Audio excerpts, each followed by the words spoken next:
No one would think of lighting a fire today by rubbing two sticks together, yet much of what passes for education is based on equally outdated concepts. Hello, this is Alon here. Today we are going to learn how to unpack our mind.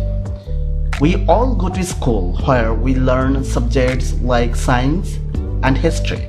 We also develop various skills, mostly related to subject, but also some life skills, strangely. However, very few people I meet have ever been taught how to learn. We talk about literacy and numeracy, but what about learnacy?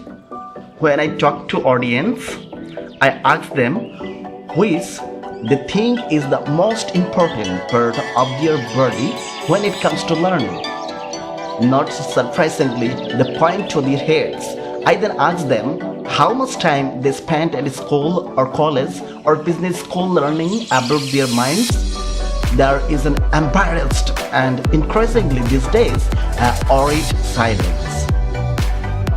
People are beginning to understand the real importance of the concept of learnacy, first talked about by Guy Claxton a few years ago. The situation is similar across organizations of all kinds.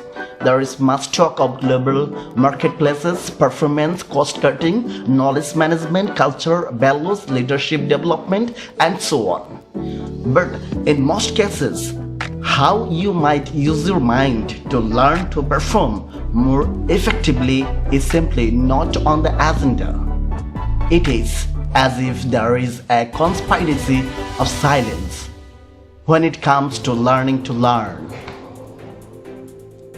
We invest huge sums of money in business processes, in research, and in development in computer systems and in management training, but almost nothing in understanding how the minds of our employees and colleagues work, or indeed how our own mind functions.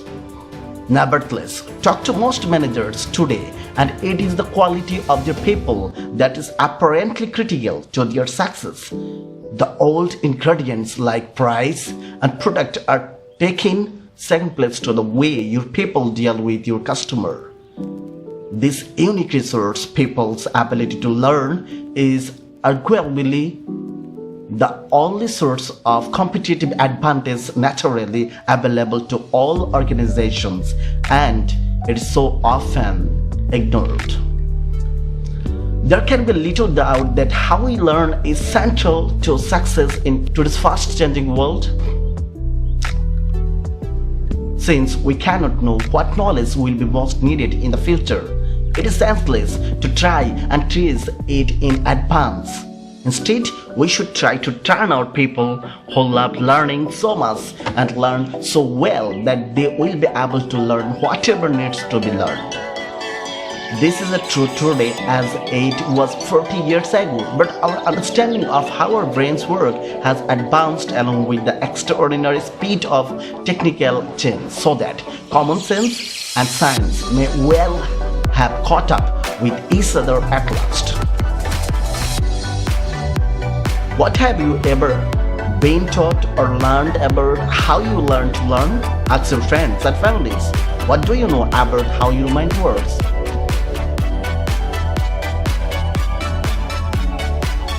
By listening to this video and taking time to reflect on the knowledge that is lying hidden beneath the surface of your life, you will be able to power up your mind and the minds of those with whom you work and live. So listener, please subscribe to my channel and comment back so that I get inspiration to make another video